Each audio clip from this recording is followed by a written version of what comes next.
예, 2021년 2월 14일 주일 예배 하나님께 드리겠습니다.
세상에는 많은 사람들이 있지만 특별히 믿음의 사람들을 위해서 오늘 기도했으면 좋겠습니다. 세상 사람들이 손가락질하고 핍박당하고 교회 다닌다는 이유만으로 욕을 먹고 있습니다. 물론 잘못된 부분도 있지만 성실하게 믿음을 가지고 인내하는 우리 성도들 용기 내어 힘내어 살아가게 해달라고 함께 시간 기도하겠습니다. 아버지 하나님, 오늘 시간도 주님의 뜻과 아버지 하나님의 거룩한 이름을 드러내고자 애쓰며 살아가고 있는 성도들에게 힘과 용기를 더하여 주시옵소서. 세상의 손가락질과 만시지탄을 받아가며 지금도 믿음의 생활을 하고 있습니다. 그 가운데에서도 우리를 구원하신 주 예수 그리스도를 전하고자 힘쓰고 애쓰며 삶의 열매를 아버지 하나님 앞에 드리며 주님의 거룩한 뜻을 나타내고자 이 모양 저 모양으로 힘쓰고 애쓰는 성도들의 삶을 이 시간 기억하시고 받아주시옵소서. 오늘 시간도 주님의 이름을 위하여 수고하는 모든 성도들에게 주님 은혜와 평강을 더하여 주시옵시고 날마다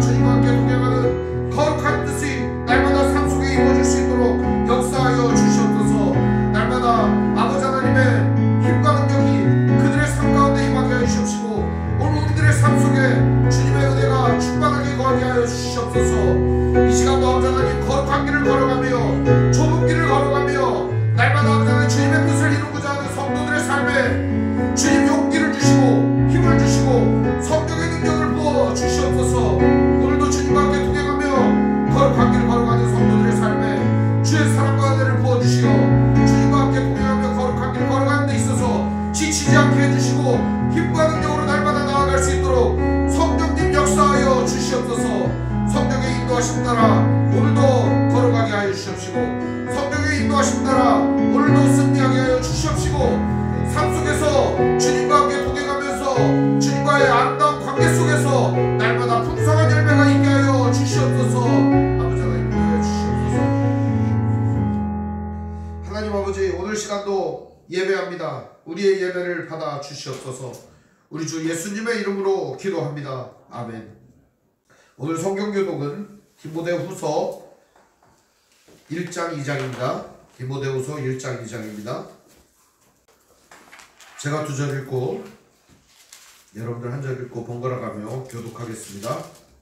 가정에서 예배하시는 성도님들도 함께 했으면 좋겠습니다. 디모데후서 1장 2장을 함께 교독하겠습니다. 성경을 읽는 것은 매우 중요합니다. 목회자의 설교에 만번의 설교, 몇십만 번의 설교보다 이 성경을 읽는 것은 매우 중요합니다. 제가 읽겠습니다. 하나님의 뜻으로 말미암아 그리스도 예수 안에 있는 생명의 약속대로 그리스도 예수의 사도된 바울은 사랑하는 아들 디모데에게 편지하노니, 하나님 아버지와 그리스도 예수 우리 주께로부터 은혜와 긍휼과 평강이 내게 있을지어다. 내가 간구하는 것을 쉬지 않고 너를 생각하여 정결한 양식으로 주상적부터 섬겨오는 하나님께 감사하고, 내 눈물을 생각하여 너 보기를 원함은 내 기쁨이 가득하게 하려 함이니, 이는 내 속에 거지지 없는 믿음을 생각함이라. 이 믿음은 먼저 내 외조모 로이스와 내 어머니 유니게 속에 있더니 내 속에도 있는 줄을 확신하노라. 그러므로 내가 나의 안수함으로 내 속에 있는 하나님의 은사를 다시 흘리듯하게 하기 위하여 너로 생각하게 하니, 하나님이 우리에게 주신 것은 두려워하는 마음이 아니요 오직 능력과 사랑과 절제하는 마음이니, 그러므로 너는 내가 우리 주를 증언함과 또는 주를 위하여 갇힌 자 된 나를 부끄러워하지 말고 오직 하나님의 능력을 따라 복음과 함께 고난을 받으라. 하나님이 우리를 구원하사 거룩하신 소명으로 부르시는 우리의 신의대로 하심이 아니요 오직 자기 뜻과 영원 전부터 그리스도 예수 안에서 우리에게 주신 은혜대로 하심이라. 이제는 우리 구주 그리스도 예수의 나타나심으로 말미암아 나타났으니, 이는 사망을 패하시고 복음으로써 생명과 썩지 아니할 것을 드러내신지라. 내가 이 복음을 위하여 선포자와 사도와 교사로 세우심을 입어노라. 이로 말미암아 내가 또 이 고난을 받되 부끄러워하지 아니함은 내가 믿는 자를 내가 알고 또한 내가 의탁한 것을 그 날까지 그가 능히 지키실 줄 알심이라. 너는 그리스도 예수 안에 있는 믿음과 사랑으로서 내게 들은 바 바른 말을 본받아 지키고 우리 안에 거하시는 성령으로 말미암아 내게 부탁한 아름다운 것을 지키라. 아시아에 있는 모든 사람이 나를 보내준 이 일을 내가 하니 그 중에 벨로와 하면에게도 있느니라. 원하건대 주께서 오네시모로의 집에 긍휼을 베푸시옵소서. 그가 나를 자주 격려해주고 내가 사슬에 매인 것을 부끄러워하지 아니하고 로마에 있을 때 나를 부지런히 찾아와 만났음이라. 원하건대 주께서 그로 하여금 그날에 주의 긍휼을 입게 하여 주옵소서. 또 그가 에베소에서 많이 봉사한 것을 내가 잘 아느니라. 내가 아들아, 그러므로 너는 그리스도 예수 안에 있는 은혜 가운데에서 강하고 또 내가 많은 증인 앞에서 내게 들은 바를 충성된 사람들에게 부탁하라. 그들이 또 다른 사람들을 가르칠 수 있으리라. 너는 그리스도 예수의 좋은 병사로 나와 함께 고난을 받으라. 병사로 복무하는 자는 자기 생활에 얽매이는 자가 하나도 없나니, 이는 병사로 모집한 자를 기쁘게 하려 함이라. 경기하는 자가 법대로 경기하지 아니하면 승리자의 관을 얻지 못할 것이며, 수고하는 농부가 곡식을 먼저 받는 것이 마땅하다. 내가 말하는 것을 생각해보라. 주께서 범사에 내게 총명을 주시리라. 내가 전한 복음대로 다윗의 씨로 죽은 자 가운데서 다시 살아나신 예수 그리스도를 기억하라. 복음으로 말미암아 내가 죄인과 같이 매이는 때까지 고난을 받겠으나 하나님의 말씀은 매이지 아니하니라. 그러므로 내가 택함 받은 자들을 위하여 모든 것을 참음은 그들도 그리스도 예수 안에 있는 구원을 영원한 영광과 함께 받게 하려 함이라. 미쁘다 이 말이여, 우리가 주와 함께 죽었으면 또한 함께 살 것이요 향후면 또한 함께 왕노릇할 것이요 우리가 주를 부인하면 주도 우리를 부인하실 것이라. 우리는 미쁨이 없을지라도 주는 항상 미쁘시니 자기를 부인할 수 없으시리라. 너는 그들로 이 일을 기억하게 하여 말다툼을 하지 말라고 하나님 앞에서 엄히 명하라. 이는 유익이 하나도 없고 도리어 듣는 자들을 망하게 함이라. 너는 진리의 말씀을 옳게 분별하며 부끄러울 것이 없는 일꾼으로 인정된 자로 자신을 하나님 앞에 너희를 힘쓰라. 망령되고 헛된 말을 버리라. 그들은 경건하지 아니하며 점점 나아가나니 그들의 말은 악성 종양이 퍼져나감과 같은데 그 중에 후메네오와 빌레도가 있느니라. 진리에 관하여는 그들이 둘이었도다. 부활이 이미 지나갔다 하고 어떤 사람들의 믿음을 무너뜨리느니라. 그러나 하나님의 견고한 터는 섰으니 인침이 있어 일렀으되 주께서 자기 백성을 아신다 하여 또 주의 이름을 부르는 자마다 불의에서 떠날지어다 하였느니라. 큰 집에는 금그릇과 은그릇뿐 아니라 나무그릇과 질그릇도 있어 귀하게 쓰는 것도 있고 천하게 쓰는 것도 있나니. 그러므로 누구든지 이런 것과 자기를 깨끗하게 하면 귀히 쓰는 그릇이요 거룩하고 주인의 쓰임에 해당하며 모든 선한 일에 준비함이 되라. 또한 너는 청년의 정욕을 피하고 주를 깨끗한 마음으로 부르는 자들과 함께 의와 믿음과 사랑과 화평을 따르라. 어리석고 무식한 변론을 버리라. 이에서 다툼이 나는 줄 알미라. 주의 좋은 땅에 있는 아니한 모든 사람에 대하여 온유하며 가르치기를 잘하며 참으며 함께 읽습니다. 거역하는 자를 온유함으로 훈계할지니 혹 하나님이 그들에게 회개함을 주사 진리를 알게 하실까 하며 그들로 깨어 마귀의 올무에서 벗어나 하나님께 사로잡힌 바 되어 그 뜻을 따르게 하실까 함이라. 아멘. 찬송가 425장 찬송 부르겠습니다.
하나님 아버지 감사합니다.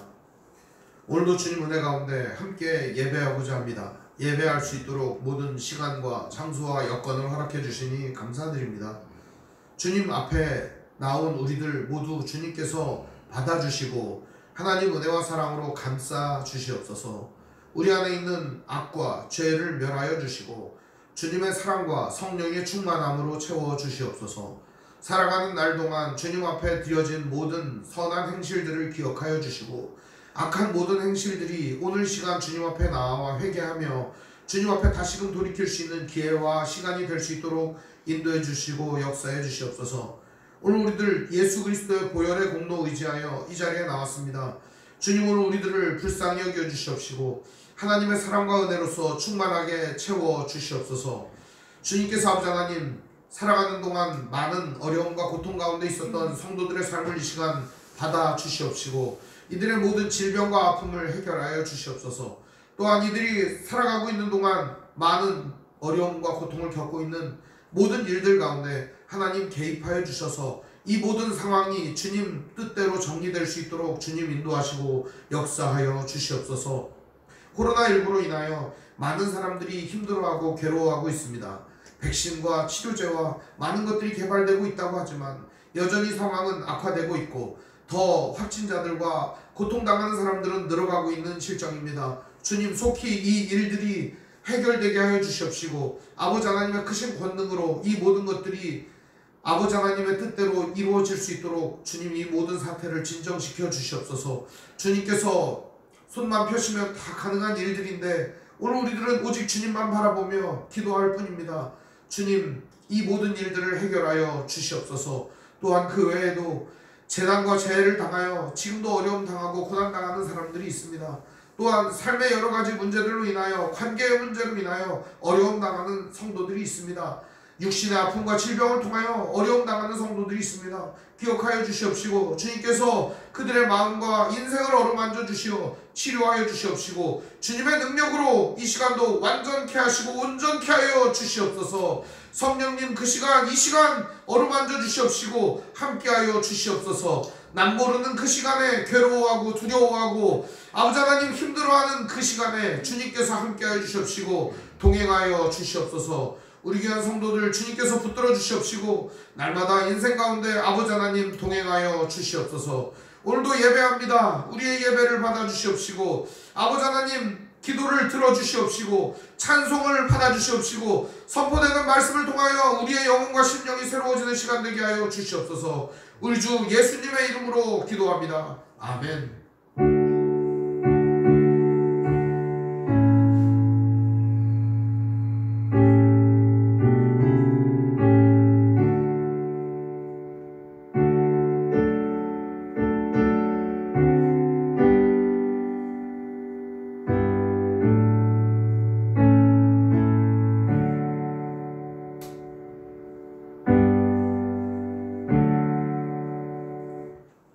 오늘 보실 하나님 말씀은 사사기 2장 6절에서 10절의 말씀을 보겠습니다. 제가 읽겠습니다. 전에 여호수아가 백성을 보내매 이스라엘 자손이 각기 그들의 기업으로 가서 땅을 차지하였고 백성이 여호수아가 사는 날 동안과 여호수아 뒤에 생존한 장로들 곧 여호와께서 이스라엘을 위하여 행하신 모든 큰 일을 본 자들이 사는 날 동안에 여호와를 섬겼더라. 여호와의 종 눈의 아들 여호수아가 110세에 죽음에 무리가 그의 기업의 경내 에브라임 산지 가하스산 북쪽 딥낫 헤레스에 장사하였고 그 세대의 사람도 다 그 조상들에게로 돌아갔고 그 후에 일어난 다른 세대는 여호와를 알지 못하며 여호와께서 이스라엘을 위하여 행하신 일도 알지 못하였더라. 아멘. 우리 찬송가 268장 찬송 부르겠습니다.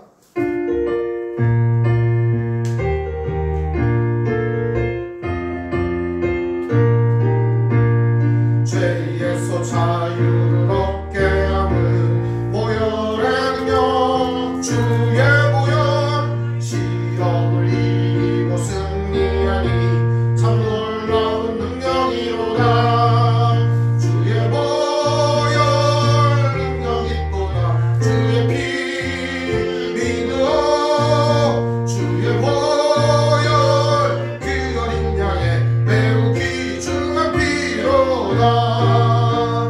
육체의 정욕을 이기림은 보혈의 능력 주의 보혈 정결한 마음을 얻게 하니 참 놀라운 능력이로다. 주의 보혈 능력 있도다. 주의 피 믿으오.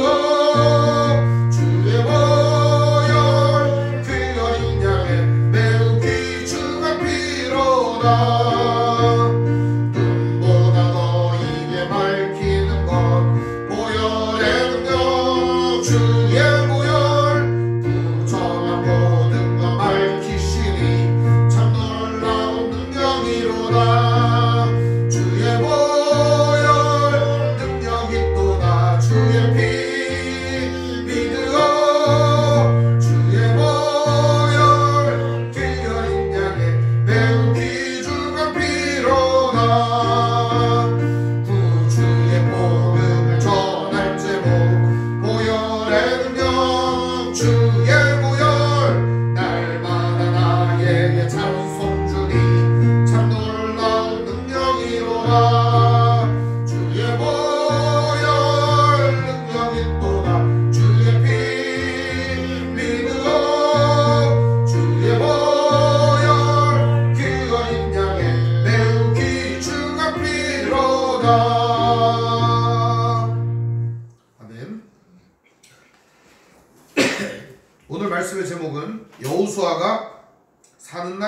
동안이라는 제목으로 말씀 은혜를 나누겠습니다.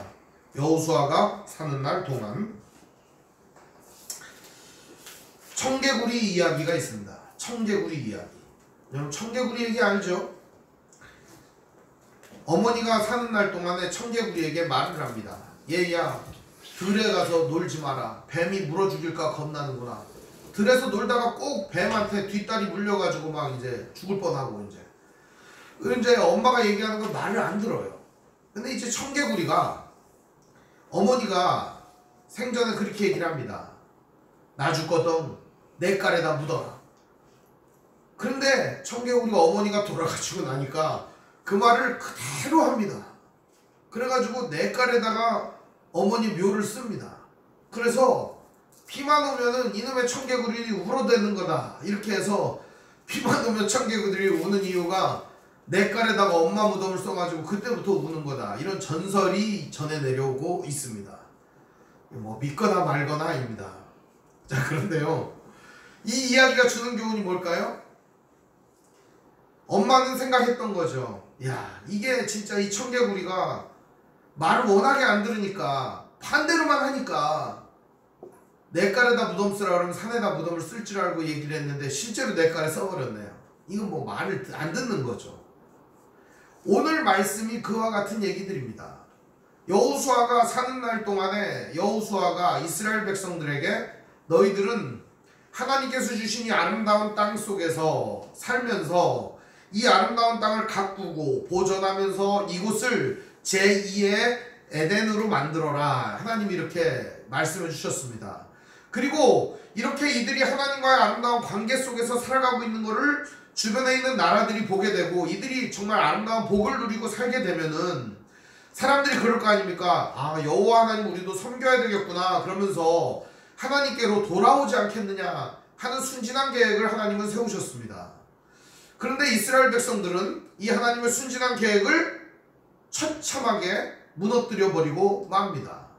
우리는 지난 시간에 1장서부터 2장 1절에서 5절까지 복임 사건까지 살펴보았습니다. 이들은 눈물만 흘렸지 변할 마음은 하나도 없었습니다.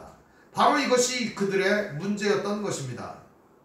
그들은 왜 이런 문제들을 가지고 있었는가? 첫 번째는 하나님과의 언약을 까맣게 잊어버렸기 때문입니다. 두 번째는 그 언약을 가르치지 않았기 때문입니다. 자기만 알지 자기 자식들에게는 그 언약을 가르치지 않았던 것이죠. 마지막으로는 이 언약의 중요성을 중요하게 생각하지 않았다는 것입니다. 헌신짝 던지듯이 던져버렸다는 것입니다. 이유는 삶이 풍요로워지고 인생이 먹고 살만하니까 하나님은 던져버렸다는 사실입니다. 이것이 가장 중요한 문제였던 것입니다. 이 문제의 핵심을 우리가 바르게 들여다본다면 오늘 말씀의 심각성을 더 정확하게 알 수 있습니다. 저도 왜 사사기 설교를 시작했는지 모르겠습니다. 이게 참 굉장히 괴로운 말씀입니다. 나 자신을 바라보고 이 하나님의 말씀을 본다는 것이 굉장히 괴로운 일입니다. 이 괴로운 일이 그냥 괴로운 것이 아니라 오늘 우리의 인생을 돌아보는 진정한 시간이었으면 좋겠습니다. 오늘 말씀 6절은 이렇게 시작합니다. 전에 이렇게 시작합니다. 전에. 그러니까는 전에 있었던 일이다 이렇게 얘기를 하는 거죠. 전에. 그러면 이 전에 있었던 일을 왜 끌고 왔을까요? 지금 상태를 보라는 겁니다. 전에 이런 일이 있었는데 니네들 지금 상태가 어떠하냐 이런 얘기를 하려고 전에 이 얘기를 꺼내는 겁니다. 6절을 보면 전에 여호수아가 백성을 보내매 이스라엘 자손이 각기 그들의 기업으로 가서 땅을 차지하였고 백성이 여호수아가 사는 날 동안에 여호수아 뒤에 생존한 장로들 곧 여호와께서 이스라엘을 위하여 행하신 모든 큰 일을 본 자들이 사는 날 동안에 여호와를 섬겼더라. 무슨 얘기죠? 전에 여호수아 있을 때는 잘 섬겼다 그런 얘기입니다. 그러면 여호수아가 죽은 후에는 어떻게 됐을까요? 그 얘기도 나옵니다. 오늘 8절부터 10절에 보면 여호수아가 죽은 다음엔 어떻게 됐느냐?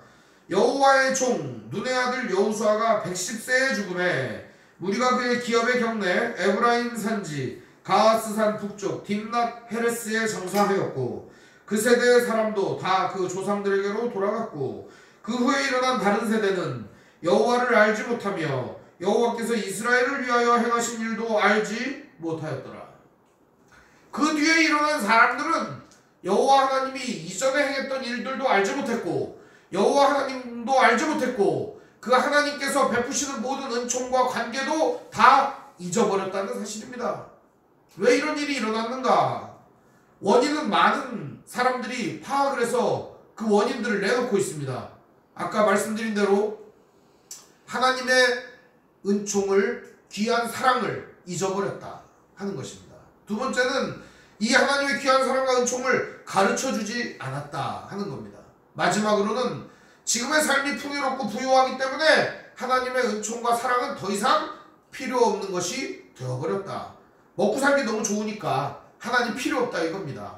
하나님 없어도 잘 돌아가는데 굳이 하나님이 뭔 필요하냐 이겁니다. 거치장스러운 존재가 되어버렸다는 것입니다. 이것이 바로 사사기가 고발하고 있는 내용입니다. 오늘 우리의 현실과 너무나도 빼박이에요. 닮아 있다는 사실입니다. 닮아 있어요. 얼마나 닮아 있는가? 오늘 우리들의 지금 이 현실과 매우 똑같다는 거예요. 오늘 여러분의 현실은 어떻습니까? 오늘 이 시대가 마주하고 있는 가장 큰 문제는 바로 이 문제입니다. 지금 우리 기독교의 위기다, 신앙생활을 하는 사람들이 줄어들고 있다, 교회 출석 인원이 줄어들고 있다, 예배 드리는 사람들이 줄어들고 있다, 다 개뿔이에요. 그런 문제는 중요한 게 아니에요. 사람 좀 줄어들면 어떻습니까? 초대교회 때는 더 믿는 사람이 적었어요. 그래도 사람들이 사람 적은 걸로 걱정하지 않았어요. 사람 줄어드는 게 뭐가 이렇게 걱정입니까? 헌금이 덜 들어와서? 그런 등신 같은 생각을 하니까 문제인 거죠. 진짜 중요한 게 뭔지를 봐야 되는 거예요. 지금 기독교의 위기라고 하는데 가장 큰 위기는 뭔 줄 아십니까? 하나님의 말씀을 사람들이 잊어버리는 게 가장 큰 문제예요. 두 번째 가장 큰 문제는 그 말씀을 자녀들에게 가르치지 않는 것이 문제입니다. 세 번째 문제는 너무나도 삶이 좋아지니까 이제는 하나님보다 세상의 것들을 더 탐내고 그것들로 만족하며 살기 시작했다는 겁니다. 이게 사사기의 문제와 뭐가 다릅니까? 사사기의 이야기는 곧 나의 이야기고 우리의 이야기입니다. 그래서 뼈 아프고 그래서 가슴 아프고 그래서 이 말씀을 대하기가 걸끄러워지는 것입니다. 오늘 여호수아가 사는 날 동안이라고 제가 제목을 정했습니다. 그럼 여호수아가 사는 날 동안 어땠기에, 그 전에는 어땠기에 제가 이 제목을 정했는가? 우리 한번 여호수아 24장을 한번 가볼까요? 여호수아 24장 조금만 앞쪽으로 넘기면 됩니다. 뒤로 조금만 넘기면 돼요. 뒤로 보시면은 여호수아 24장 13절부터 보겠습니다. 내가 또 너희가 수고하지 아니한 땅과 너희가 건설하지 아니한 성읍들을 너희에게 주었더니 너희가 그 가운데 거주하며 너희는 또 너희로 심지 아니한 포도원과 감람원의 열매를 먹는다 하였느니라. 무슨 얘기죠? 하나님은 이스라엘 백성들을 노예 상태에서 해방하여 자유인으로 섬겨주셨습니다. 그래서 이들에게 터전을 마련해 줬어요. 수고하지 않은 땅, 즉 애써서 갖지 않아도 되는 그런 땅을 줬어요. 이게 무슨 얘기냐면요, 이스라엘 백성들은 지도를 놓고요 가나안 땅을 정복도 하기 전에 분배부터 하고 들어갔어요. 무슨 얘기죠? 하나님이 줄 걸 확신하고 들어갔다니까요. 그 땅 하나님 주었다, 이거요 우리가 점령하고 정복하기도 전에 분배부터 하고 들어가갖고 그냥 딱 점령해버렸어요. 하나님께서 주셨다는 걸 확신했기 때문이죠.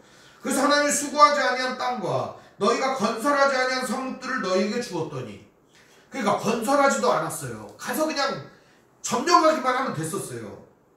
그리고 너희에게 주었던 모든 것들, 너희가 그 가운데 거주하며 너희는 또 너희가 심지 아니한 포도원과 감람원의 열매를 먹는다 하였느니라. 실제로 이렇게 됐습니다. 이스라엘 백성들이 포도를 땄어요. 그리고 감람나무의 열매를 먹었어요. 대추야자 열매도 먹었고요. 그 소산을 먹었습니다. 중요한 건요, 여러분, 만나가 언제 끝쳤냐 하는 거예요. 여러분, 만나가 언제 끝쳤죠? 요단강 건너 이스라엘 들어가면서부터 만나가 끝쳤어요. 자, 그럼 만나가 끝쳤으면 그때부터 뭘 먹는 거예요? 가나안 땅의 소산을 먹는 거예요. 얼마나 풍요로운 땅이었는가. 그들은 만나 없이도 살 수 있었어요. 이제 하나님께서 만나를 베풀지 않아도 그 땅의 열매로다가 배부를 수 있었다는 거예요. 누가 주신 거예요? 하나님 주신 거예요. 하늘에서 쏟아지는 양식을 먹을 때가 언제냐? 광야 생활을 할 때라고요. 우리가 너무 인생이 힘들잖아요. 너무 인생이 괴롭잖아요. 광야 같은 생활을 할 때는 만나가 와요. 진짜 만나가 와요. 어느 날 막 어렵고 힘든 상황이 있는데 만나가 와요. 까마귀를 통해서도 먹이고, 이게 경험해본 사람들은 다 알아요. 그러니까 하나님께서 막 줘요. 그런데 중요한 거는 풍요로운 삶이 지속되고 까마귀가 없어도 되고 광야 생활이 끝나면은요, 그때부터는 소산을 먹는 거거든요. 근데 그때부터 타락이 시작된다는 거예요. 이게 가슴 아픈 거예요. 그게 가슴 아픈 거예요. 광야에서는 없으니까 하늘만 쳐다봐요. 하나님 도와주세요. 하늘만 쳐다봐요. 근데 먹고 살기가 좋아지니까 하늘 쳐다보는 게 아니라 어딜 쳐다보냐? 땅 쳐다보고 살아요. 곡식이 잘 돼야 될 텐데, 이런 것들이 잘 돼야 될 텐데 그것만 쳐다보는 겁니다. 이것을 주신 하나님은 까맣게 잊어버리게 되는 것이죠. 그래서 여호수아가 유언으로 하고 싶은 얘기가 뭐냐, 이 얘기를 하는 겁니다. 14절부터 보시면, 그러므로 이제는 여호와를 경외하며 온전함과 진실함으로 그를 섬기라. 너희의 조상들이 강저쪽과 애굽에서 섬기던 신들을 치워버리고 여호와만 섬기라. 이제는 여호와를 경외하라. 이제는 이게 뭐예요? 이제는 여호와를 경외하라. 이전까지 니네들 잘못한 거 다 알아. 이제는 이전까지 너희들 못되게 살았던 거 다 알아. 다 그거 눈 감아줄게. 이제 이전까지 했던 거는 다 그만하자. 이제 다시 돌이켜서 회개하고 주님의 뜻대로 나아가자. 그 얘기를 하는 겁니다. 뭐라고 얘기해요? 여호와를 경외하며, 이제는 여호와를 경외하며 온전함과 진실함으로 그를 섬겨라. 너희의 조상들이 강 저쪽과 애굽에서 섬기던 신들을 치워버리고 여호와만 섬겨라. 얘기하는 겁니다. 피를 토하는 심정으로 얘기를 하는 거죠. 이미 이들은 동화되어 있었습니다. 이미 이들은 가나안 사람들과 섞여 살았습니다. 그 가운데 들어가서 살았습니다. 통혼을 했습니다. 이미 그들은 바알과 아세라가 그들의 삶의 주 목적과 터전이 되었던 것입니다. 바알과 아세라라고 하니까 목상, 석상 세워놓고 절하는 걸로 착각하잖아요. 그거 아닙니다. 그들이 섬기던 바알은 무엇이었느냐? 번영이었습니다. 그들이 섬기던 아세라는 무엇이었느냐? 다산이었고 강건한 자손들이었습니다. 그들은 그 땅에서 정착하고 안정감을 누리기를 원했던 것입니다. 정착하고 안정감을 누리는 게 죄인가요? 절대 죄 아닙니다. 이 정착하고 안정감을 누리면서 우리들은 잊지 말아야 될 대상이 있습니다. 이 모든 것을 허락해 주신 하나님을 잊어서는 안 되지만 그들은 이 모든 것을 허락해 주신 하나님을 잊어버렸다는 것입니다. 땅의 열매에 취해 그들에게 주어지는 이 기름진 것들로 인해 하나님을 잊어버리고 살아갔다는 것입니다. 그것이 가장 큰 문제이죠. 만일 여호와를 섬기는 것이 너희에게 좋지 않게 보이거든. 15절입니다. 너희 조상들이 강저 쪽에서 섬기던 신들이든지 또는 너희가 거주하는 땅에 있는 아모리 족속의 신들이든지 너희가 섬길 자를 오늘 택하라. 오직 나와 내 집은 여호와를 섬기겠노라 하니. 이 말씀 암송구절로 많이 외우잖아요. 나와 내 집은 여호와를 섬기겠노라. 신앙 고백을 하는 건데요. 여러분, 죽기 전에 무슨 신앙 고백을 합니까? 죽기 전에 나와 내 집은 여호와를 섬기겠노라 그러고서 죽는 사람 봤어요? 이건 신앙 고백이 아니고, 그럼 너희들 마음대로 해. 이제 니네들 마음대로 해. 니네들 이제 마음대로 해. 이제 놓은 겁니다. 여호수아도 이제 할 만큼 했다 이겁니다. 이제 너희들 마음대로 해. 나와 내 집은 여호와를 섬길 거니까 니들은 마음대로 해. 이렇게 얘기하는 겁니다. 알아서 해. 이렇게 얘기하는 겁니다. 제일 무서운 말이 뭐죠? 알아서 해. 그런 말이에요. 제가 공부를 언제부터 시작했느냐? 고등학교 2학년 때부터 시작을 했어요. 1학년 때까지 맨날 애들이랑 놀러 다니고 당구 치고 다니고 그러다가 레슬링도 하고 그러다가 2학년 말에 공부를 시작을 했어요. 왜 시작을 했느냐? 매우 충격적인 사건이 있었어요. 어느 날은 이제 아버지하고 밥을 먹고 있었어요. 밥을 먹다가 아버지에게 얘기를 했어요. 아버지, 딴 놈들은 다 집에서 엄마 아빠가 공부하라고 해갖고 잔소리를 많이 하는데 왜 저한테는 공부하라 소리를 안 하십니까? 네 인생 네가 알아서 사는 거지. 내가 공부해야 된다고 해서 뭐 나을 게 있냐? 네 인생이니까 알아서 해요. 근데 그 말이 굉장히 충격적으로 다가왔습니다. 전 아버지가 뭔가를 해줄 줄 알았어요. 그 전까지는 우리 아버지가 대단한 사람이고 뭔가를 해줄 줄 알았어요. 근데요, 그 순간부터 전 독립하기 시작했어요. 아버지가 아무것도 안 해주고 결국에는 내 인생은 내가 살아야 된다는 걸 뼈저리게 깨달았기 때문이죠. 이 사람들도 아마 그런 시점이었는 것 같습니다. 여호수아가 얘기합니다. 나는 섬길 테니까 니들은 알아서 해. 그러자 그들이 대답합니다. 16절. 백성이 대답하여 이르되 우리가 결단코 여호와를 버리고 다른 신들을 섬기기를 하지 아니하오리니 이는 우리 하나님 여호와께서 친히 우리와 우리 조상들을 인도하여 애굽 땅 종되었던 집에서 올라오게 하시고 우리 목전에서 그 큰 이적들을 행하시고 우리가 행한 길과 우리가 지나온 모든 백성들 중에서 우리를 보호하셨음이며 여호와께서 또 모든 백성들과 이 땅에 거주하던 아모리 족속을 우리 앞에서 쫓아내셨음이라. 그러므로 우리도 여호와를 섬기리니 그는 우리 하나님이시니이다 하니라. 이스라엘 백성들 고백을 하는 겁니다. 아, 이제 잘하겠습니다. 이전까지 우리가 잘못했는데 이제 잘하겠습니다. 여호수아가요 한마디 더 합니다. 니들은 안 돼. 니들은 안 돼. 이렇게 얘기를 합니다. 19절. 여호수아가 백성에게 이르되 너희가 여호와를 능히 섬기지 못할 것은 그는 거룩하신 하나님이요 질투하는 하나님이시니 너희의 잘못과 죄들을 사하지 아니하실 것이니라. 백성들은 하나님을 능히 섬길 수 없다 이렇게 얘기를 하는 겁니다. 왜 여호수아는 이런 선언을 하는 걸까요? 이들이 정말 우리 잘 해보겠습니다 이렇게 얘기를 하는데 왜 여호수아는 니들은 안 되라고 말했을까요? 우리 복음에서 봤잖아요. 여호수아가 죽은 뒤에 얼마 안 돼서 일어난 사건입니다. 이들은 울고 제사 드리고 여호와 하나님 앞에 형식적으로 나아가는 데는 익숙했습니다. 그렇기 때문에 형식적 회개와 눈물은 많이 흘렸다는 겁니다. 하나님 앞에 나와가지고 하나님 잘 섬기는 척은 열심히 했다는 겁니다. 그러나 삶의 변화는 하나도 없었다는 겁니다. 인생의 변화가 하나도 없이 하나님의 뜻대로 해가는 삶 하나도 없이 그저 말만 그저 입만 그저 하는 척만 늘어났다는 겁니다. 하는 척만 늘어나면 뭐 할 거예요? 마음으로 진심을 다하여 섬겨야죠. 정신을 다하여 섬겨야죠. 그런데 우리가 하나님을 섬길 때 대부분의 마음은 어떻게 되어 있느냐? 비뚤어져 있는 경우가 많습니다. 언제 하나님 많이 섬겨요? 언제 하나님 좋아하고 섬겨요? 우리에게 절박함이 닥쳤을 때입니다. 그때 기도 열심히 하잖아요. 주여 주시옵소서. 이것만 해결해 주시면 내가 막 다 하겠습니다. 해결이 나요. 그럼 어떡합니까? 감사합니다 여기까지는 하죠. 그럼 감사함 드리고 끝나거나 내지는 하나님 앞에 아이 감사합니다 그러고 기도하고 끝나는 거 아닙니까? 하나님은 왜 필요한 거예요 도대체가? 문제 해결할 때만 필요한 거 아닙니까? 이런 얄팍한 믿음이 오늘 우리의 삶에 무슨 변화를 이끌어내겠어요? 이런 얄팍한 신앙이 오늘 우리들의 삶에 무슨 변화를 이끌어내겠냐고요. 하나님이 진짜 원하는 걸 한번 생각해 보세요 여러분. 하나님이 진짜 원하는 게 절박할 때 기도 몇 자 해가지고 기도 몇 번 해가지고 그 절박한 위기를 벗어나는 게 진짜 하나님이 원하는 걸까요? 자식을 키워본 사람은 다 압니다. 자식들이 절박할 때 아빠 도와주세요 엄마 도와주세요 이렇게 해갖고 도와줍니다.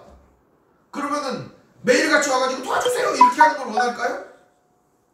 스스로 그 문제를 해결하고 스스로 부모와의 관계 속에서 이 문제들을 해결해 나가길 바랄 겁니다.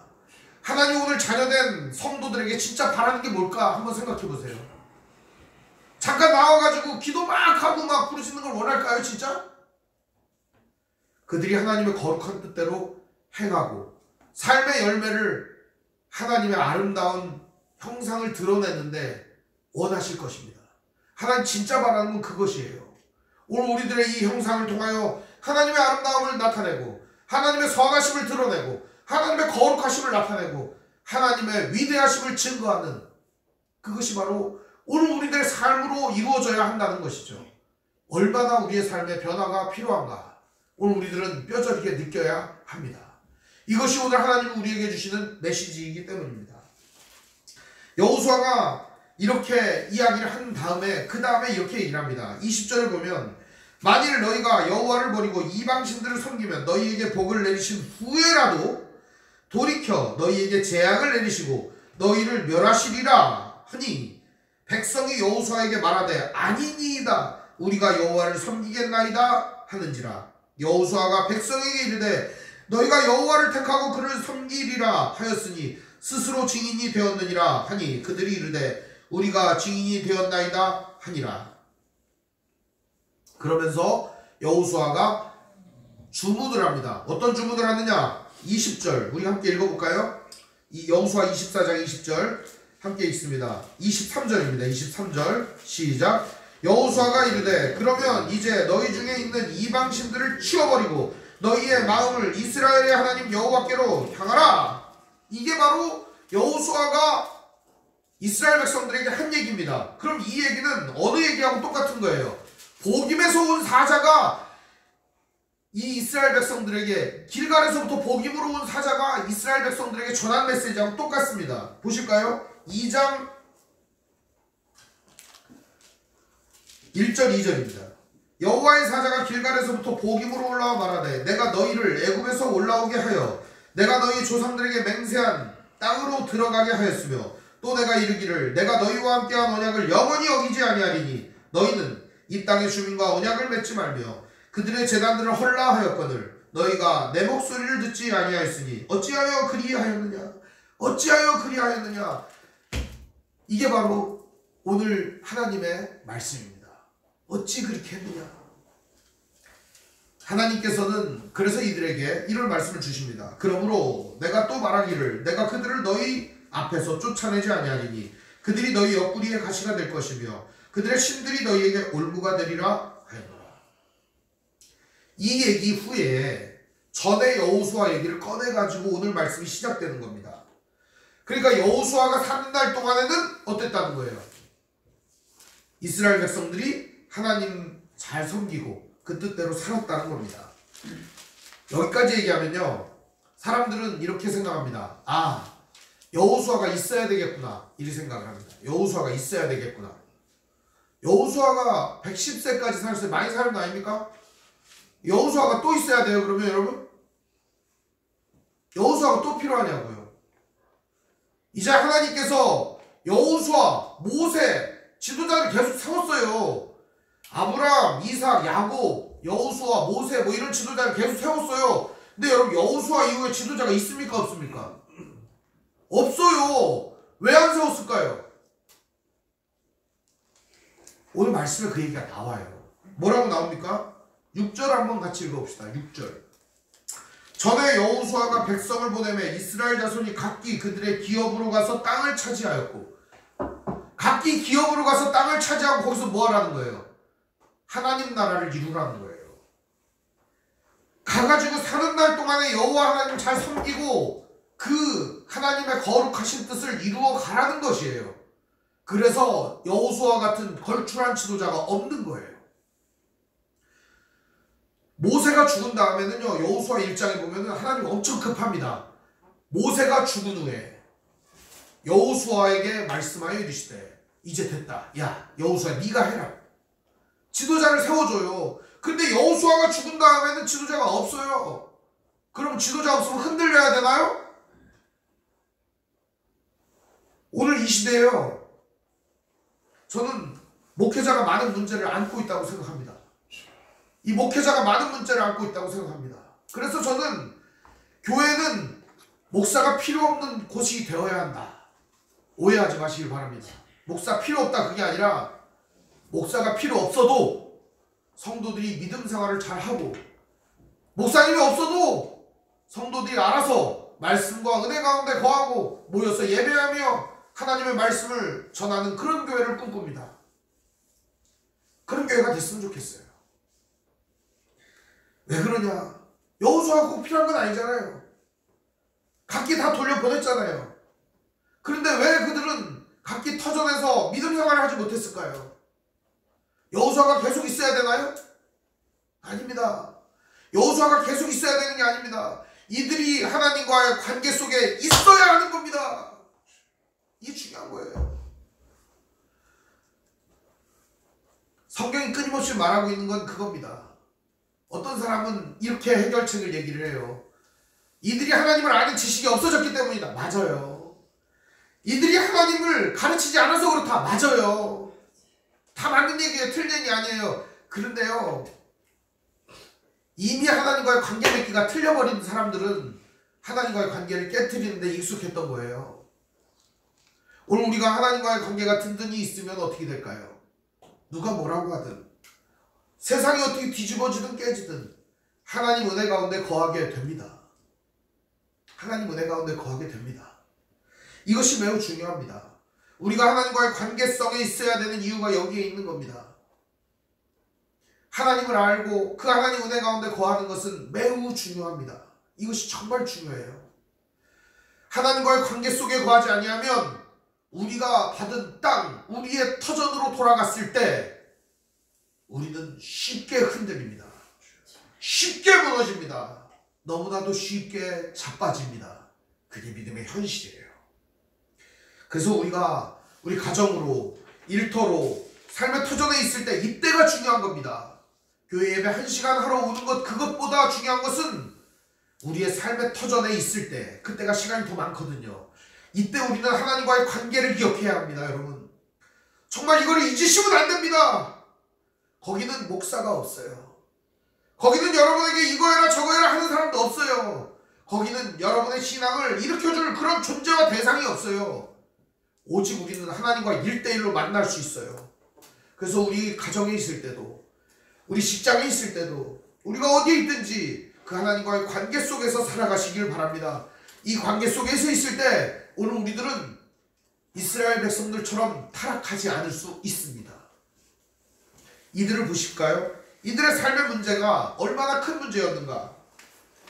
여기 보면은 7절을 보면은 백성이 여호수아가 사는 날 동안 여호수아 뒤에 생존한 장로들 곧 여호와께서 이스라엘을 위하여 행하신 일을, 큰 일을 본 자들이 사는 날 동안 여호와를 섬겼더라. 이 얘기가 나오니까요, 사람들이 해결책을 뭐라고 제시하냐? 그래, 신앙교육을 열심히 시켜야 된다. 그래, 자녀들을 열심히 성경 가르쳐야 된다. 맞다니까요. 그게 틀린 게 아니에요. 맞는 말이에요. 근데 진짜 중요한 건 뭔 줄 압니까? 이들이 어디에 있든지 하나님과의 관계 맺기를 이어가야 된다라고 하는 사실을 잊어버린 겁니다. 가르치는 거 좋죠. 배우는 거 중요하죠. 근데 진짜 중요한 것은 오늘 내가 누구와 어떤 관계를 맺고 있는가를 돌이켜봐야 한다는 겁니다. 우리 삶의 현장은 하나님과 함께하는 현장이어야 합니다. 오늘 우리가 살아가는 가정은 하나님이 인도하시고 지배하시고 주인 되시는 곳이어야 합니다. 내가 살아가고 있는 삶의 터전과 모든 관계 속에는 여호와 하나님께서 주인 되시고 그 하나님께서 인도하시는 관계가 되어야 합니다. 우리 속은 성령께서 날마다 충만하게 거하셔서 예수 그리스도의 말씀을 생각나게 하시고 그리스도 예수께서 걸어가신 길을 따라가게 만드는 그러한 현장이 되어야 합니다. 이것이 바로 오늘 우리 삶의 가장 중요한 부분이라는 겁니다. 우리가 잊지 말아야 할 것은 교회가 뭐를 하고 교육을 하고 무슨 방법을 취하고 이게 아니에요. 하나님과의 관계를 끊임없이 이어가야 한다는 거예요. 이렇게 얘기를 하면 이해를 하실 것 같은데 이해를 못 하시는 분을 위해서 말씀을 또 한 가지를 더 드립니다. 부부가 있습니다. 바람이 나는 경우가 있어요. 언제 바람이 나는 줄 아세요? 부부관계가 시원찮으면 바람이 나는 거예요. 부부관계가 시원찮으면 바람이 나요. 그래서 바람난 부부를 많이 상담을 했어요. 보면은 부부관계가 시원찮아요. 부부관계라고 하는 게 여러 관계를 말하는 겁니다. 사회적인 관계, 가정적인 관계, 사랑의 관계, 육체의 관계, 그리고 모든 언약의 관계, 이런 모든 관계 속에 있는 것이죠. 그런데요, 부부간에 서로 사랑이 있을 때 어떤 일이 일어날까요? 외부적인 아무런 어떤 위험이 다가와도 이겨낼 수 있다는 겁니다. 왜 그럴까요? 내 앞에 어떤 바람의 위기가 있습니다. 그때 이 사람은 누구를 생각하게 될까요? 남편을 생각하고 아내를 생각하게 되는 겁니다. 그래서 이 위기 상황을 넘어가게 되는 것입니다. 오늘 우리가 하나님과의 관계 속에 거할 때, 하나님을 기억하며 하나님과의 관계 속에 늘 있을 때 우상의 위협이 다가오고 세상의 물질의 위협이 다가오고 권력과 성공의 위협이 다가오고 우리 안에 세상의 여러 가지 쾌락과 우리 안에 좋은 것들로 다가올 때 우리들은 이 모든 것들을 하나님과의 관계성에 있으면 물리칠 수 있습니다. 그래서 우리는 하나님과의 관계 속에 늘 거해야 하는 것입니다. 사람들이 이제 여호수아를 장사 지내는 장면이 있습니다. 그 장면을 한번 보시도록 하겠습니다. 8절에서 9절 말씀인데요. 여호와의 종 눈의 아들 여호수아가 110세에 죽음에, 그냥 여호수아가 110세에 죽음에가 아니에요. 수식어가 붙었어요. 어떤 수식어가 붙었죠? 여호와의 종 눈의 아들 여호수아가 110세에 죽었다. 그러니까 여호와의 종이라고 하는 수식어가 붙었어요. 왜 붙었을까요? 이때까지 여호와의 종이라고 하는 사람은 여호수아밖에 없었던 거예요. 전부 다 여호와의 종이 아니라 바알의 종이었던 겁니다. 이 사람들이 복음에서 왜 이렇게 쳐울었겠어요? 이 눈물은요 가짜 눈물이었던 거예요. 이들은요 모두 잊어버렸어요. 여호수아는 끝까지 여호와 하나님을 굳게 섬겼습니다. 9절을 보면은 무리가 그의 기업의 경내 에브라임 산지 가스산 북쪽 딥나 페레스에 장사하였다. 여호수아는 생전에 이곳에 나를 묻으라고 얘기했습니다. 이곳이 어떤 곳이냐? 절벽에 있는 곳이에요. 절벽. 벼랑 끝에서 여호수아는 끊임없이 서 있었다는 겁니다. 그 인생에. 오늘 우리들 벼랑 끝에 선 인생처럼 생각되어집니까? 인생의 진짜 위기는 언제인지 아십니까? 바로 우리가 하나님을 잊어버리고 하나님과의 관계가 끊어질 때입니다. 그때가 가장 큰 인생의 위기임을 기억하시길 바랍니다. 하나님과의 관계가 끊어질 때, 우리가 기도하지 아니하고 하나님을 생각하지 아니할 때, 그때 우리들은 위기가 닥치는 것입니다. 신앙의 위기는 결국 인생의 위기고, 오늘 우리들의 위기는 하나님이 없을 때 일어납니다. 아담과 하와가 선악과를 땄을 때 그들 곁엔 하나님이 계시지 않았습니다. 그들이 하나님을 치워버렸기 때문입니다. 그걸 기억하세요. 모든 범죄의 현장에는 하나님이 계시지 않았습니다. 사람들이 하나님을 치워버렸기 때문입니다. 하나님이 안 계신 게 아니에요. 그들이 하나님을 치워버렸던 겁니다. 오늘 우리들의 잘못된 선택의 순간에는 하나님이 계시지 않았습니다. 하나님을 우리가 치워버렸기 때문입니다. 항상 우리 인생은 벼랑 끝에 서 있습니다. 그 벼랑 끝에서 우리들은 갈팡질팡합니다. 갈팡질팡할 거 없습니다. 뛰어내리면 됩니다. 뛰어내리면 돼요. 하나님께서 우리를 붙잡아 주십니다. 우리 등허리에 날개가 있다는 사실을 알게 됩니다. 성령의 날개가 있고 하나님의 은혜의 날개가 있음을 깨닫게 될 것입니다. 사랑하는 성도 여러분, 오늘 우리에게 가장 큰 위기가 닥쳤을 때 우리들이 어떻게 나아가야 하느냐?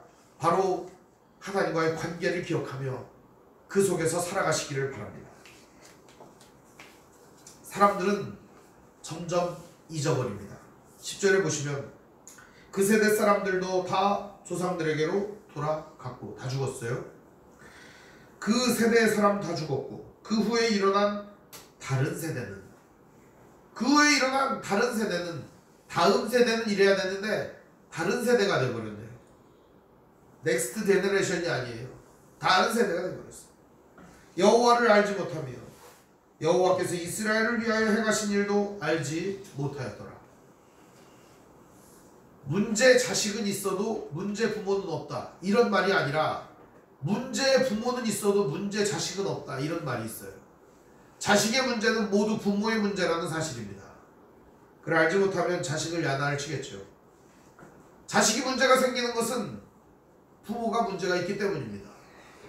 오늘 우리가 모든 문제들을 갖고 있는 유일한 이유, 그것은 바로 오늘 우리 부모들의 문제다, 이렇게 볼 수 있습니다. 그럼 부모들의 문제는 무엇인가? 오늘 부모된 우리들의 문제이기도 합니다. 그 문제가 무엇일까요? 바로 여호와께서 이스라엘을 위하여 행하신 일도 알지 못할 정도로 하나님을 잊어버리고 살아갔다는 사실입니다. 참된 교육은 무엇일까요? 바로 우리가 하나님의 뜻대로 살아가는 모습을 보여주는 것입니다. 아니, 우리가 하나님의 관계 속에 살아가는 그러한 모습들이 삶 속에서 일어날 때 오늘 우리들의 현장 속에서는 자식들이 그것을 보고 배우게 될 것입니다. 자자손손 교훈이 전해질 것입니다. 감으로 전해지는 것들이 있을 것입니다. 진짜 중요한 내용이 무엇이겠습니까? 바로 그것은 하나님 말씀이어야 합니다. 바로 그것은 하나님과의 관계성에서 살아가야 한다는 교훈입니다. 여호수아, 그 후에 일어난 사람들, 지금 오늘 이 시대의 사람들, 우리가 잊어버리고 있는 것이 무엇인가를 생각해 보시기를 바랍니다. 우리가 사는 날 동안에, 목사가 있는 동안에, 누군가가 있는 동안에, 부모님이 계시는 동안에, 어떤 분이 있는 동안에 중요하죠. 진짜 중요한 건 뭘까요? 진짜 중요한 것은 여호와 하나님과의 관계 속에서 날마다 살아가는 것입니다. 이것이 오늘 우리의 삶 속에서 넘쳐나기를 바랍니다. 결론의 말씀을 드립니다. 하나님을 수단으로 이용하는 사람들이 점점 늘어나고 있는 것 같습니다. 하나님 잘 믿으면은 이렇게 형통한다. 하나님 잘 믿으면은 이렇게 잘 된다. 그런 형통신앙이 우리에게 계속 있어 왔습니다. 그래서 우리들은 그 형통을 바라고 그 축복을 바라며 살아왔습니다. 그래서 설교에는 오직 축복만이 외쳐지는 시대가 있었습니다. 물론 지금도 축복 싫어하는 사람 없죠. 축복 좋습니다. 저도 축복 좋아해요. 저도 성도들을 축복하고 매일 축복 기도를 합니다. 복을 빌어주는 건 매우 좋은 것입니다. 그런데요, 하나님은 수단이 아닙니다. 하나님은 목적이 되어야 합니다. 우리 삶의 유일한 목적은 하나님이 되어야 합니다. 수단이 아니에요. 만일 여러분 아이를 낳았습니다. 그럼 이 아이를 낳았는데 이 아이가 내 돈벌이 수단이 되면 좋겠습니까? 여러분의 자식이 여러분의 돈벌이 수단이 되면 좋겠냐고요. 여러분의 자식이 여러분을 위해서만 살고 오직 여러분의 종로로 타면서 살기를 원하세요? 그거 원하는 부모 아무도 없습니다. 혹시 여러분 결혼을 돈 많이 줄 것 같아서 결혼하신 분 계세요? 사랑 없는 결혼해가지고 그냥 계약관계 맺어가지고 계약서 써가지고 그냥 계약처럼 사시는 분 계시냐 이거예요. 소중한 사람입니다. 소중한 사람이에요. 오늘 우리가 하나님과의 관계를 맺었어요. 그럼 하나님은 우리에게 복 주는 수단이에요? 하나님은 우리에게 복만 주고 막 그렇게 끝나는 거예요?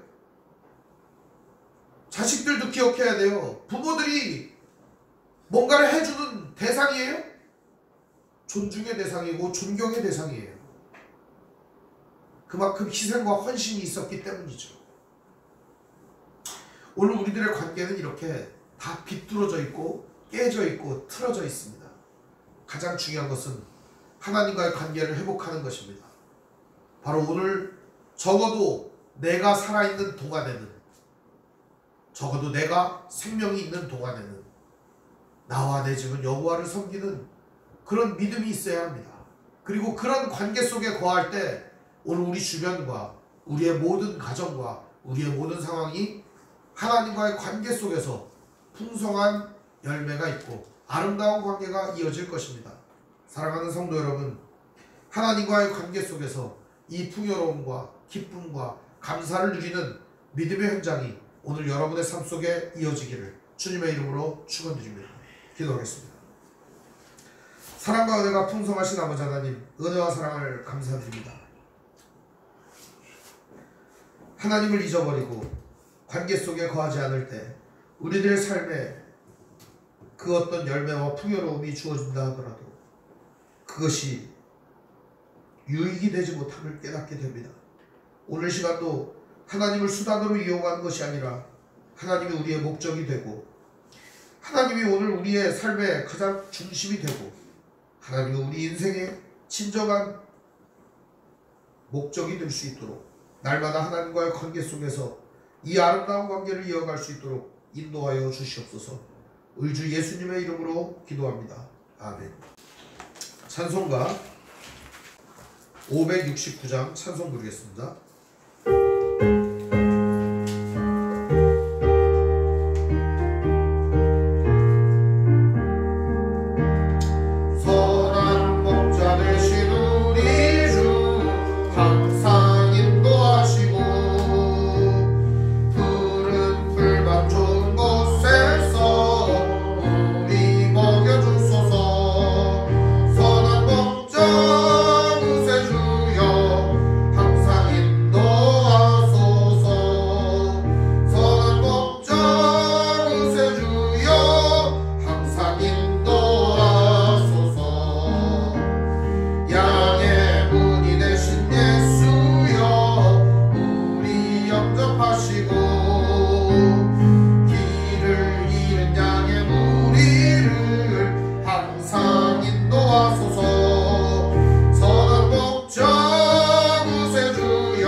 하소서. 선한 목자 구세주여 항상 인도하소서.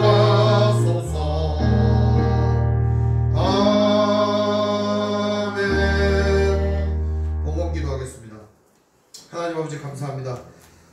오늘 시간도 주님 앞에 예물 드렸습니다. 받아 주시옵소서. 또한 같은 마음을 가지고 있으나 드리지 못한 성도들 이 시간 받아 주시옵소서. 주님 뜻 가운데 살고자 한 주일 동안도 아버지 하나님의 이름을 드러내고자 수고하며 헌신하며 애쓰며 삶의 열매를 아버지 하나님 앞에 드리며 주님의 거룩하심과 아름다우심을 드러냈던 성도들의 삶을 이 시간 예물로 받아 주시옵소서. 또한 주님의 이름을 위하여 핍박당하고 모욕당하고 조롱당하고 고통당하고 어려움당했던 성도들의 이 시간 삶의 열매를 예물로 받아 주시옵소서.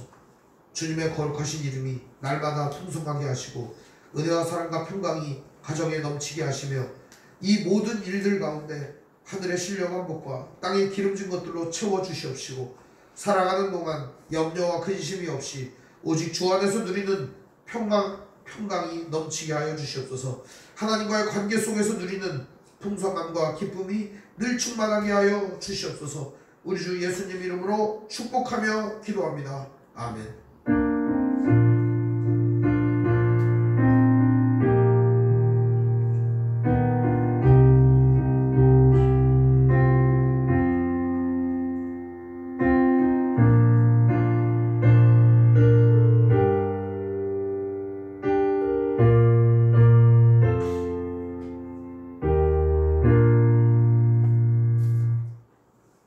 교회 소식을 알려드리겠습니다.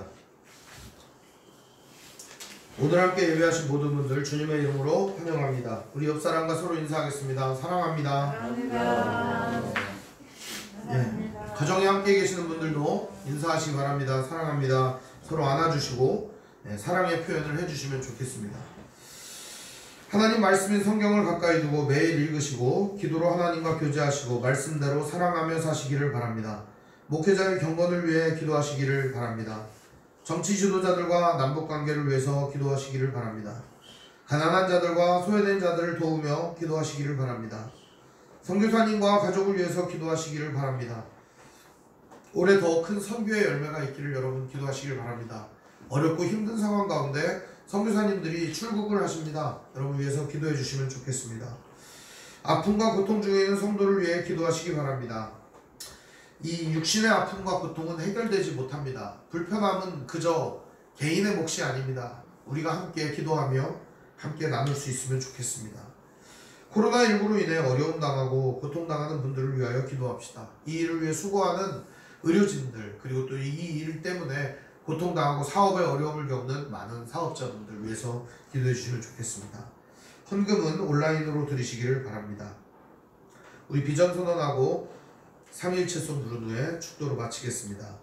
주의 말씀교회는 죽어있는 영혼을 향한 하나님의 마음을 알기에 젖은 눈을 가진 모든 일을 기도로 승리하셨던 예수님의 푸른 무릎을 가진 능력으로 뜨거운 인생을 살게 하시는 성령님의 불타는 심장을 가지고 하나님의 사랑을 배우고 믿으며 살아가는 믿음의 공동체입니다.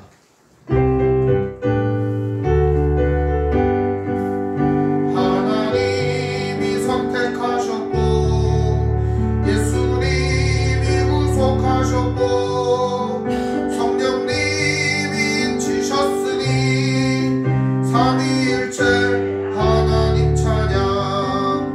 하나님이 지켜주시고 예수님이 함께 하시고